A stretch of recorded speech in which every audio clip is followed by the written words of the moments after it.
Kawadhi nyime ni jotend kanisni kod jokanyo mag bunge la wananchi kaunti ma Migori onyiso rawere kod oganda duto e kaunti ma Migori mondo kik dhi e ng'anyo mar Sabasaba ma ochan kiny ka gipuoyo oganda e kaunti no ma Migori kuom winjo duondgi kendo ne rem bago ng'anyo tarik 25 mar dwe mar auchiel mar higa ni. Jojuma nigi ler mathoth.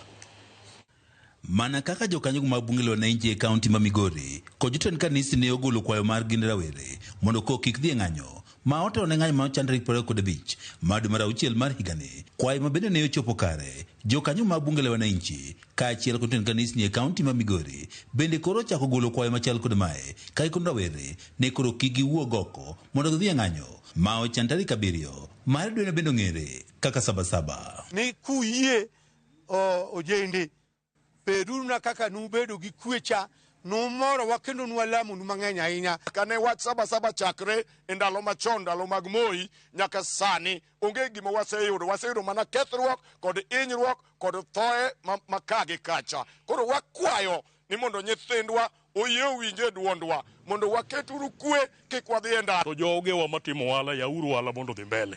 Gimoro ni ng'ato biro yandi no ginene mano ng'ama kori biro kawne atua e yore mag chik. Wawacho gi duond bunge la wananchi ni maandamano to onge Migori kaun mande. E kind romo mano kelo kamoro achiel jokanyo mag kanisni kaachiel kod bunge la wananchi e kaunti ma Migori ka otelnegi kod jakomarwokno mag bisobe e kaunti ma Migori Esau Jobando gikon rawere mondo bi odhi nyime kod tijegi mapile ka pile kendo kik gidhi e ng'anyono ma osiluong tarik 7 mar dwe ni. Wuotwa gi nyiwa ma pod nigi muya akwayo ni wa maintain uru peace kaluwore gi program mar kenjwa Sabasaba ne sikuku gi nokelo kidwaro wach mar multiparty.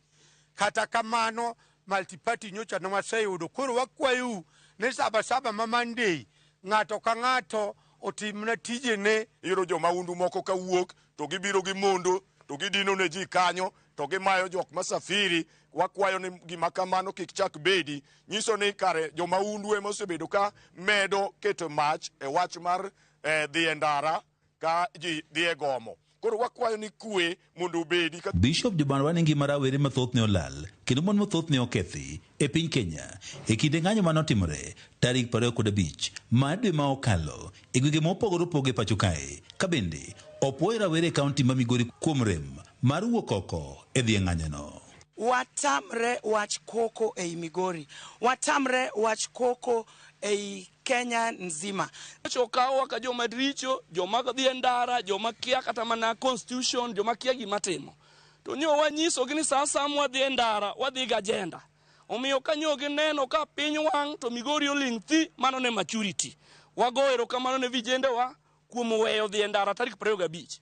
Pod wanyiso ni kata mana sani gimolos ni Sabasaba ni wan waonge iye. En wacho bende ne osir ko jakomno ma bunge la wananchi e kaunti ma Migori Charles Osewe ma bende wacho ni onge ajenda malich manyamiyo rawere e kaunti ma Migori wuok oko mar dhi e ng'anyo. Ani ok wadwar weche mang'eny e Migori ka ni pod jomoko dhi wuok oko ne gidhi andamano. Udhi andamano nang'o?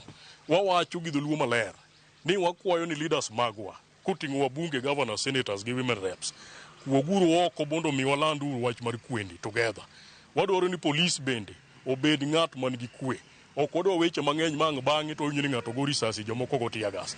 E ng'anyo mar tarik 25 mar dwe ma okalo mane obage pacho kae kod rawere ma ong'ere kaka Gen Z kaunti ma Migori ng'anyo ni ok ne odhi nyime kendo chenro mamoko ma oting'o mago mag ohala ne odhi makare. George Juma, Ramogi TV, Migori.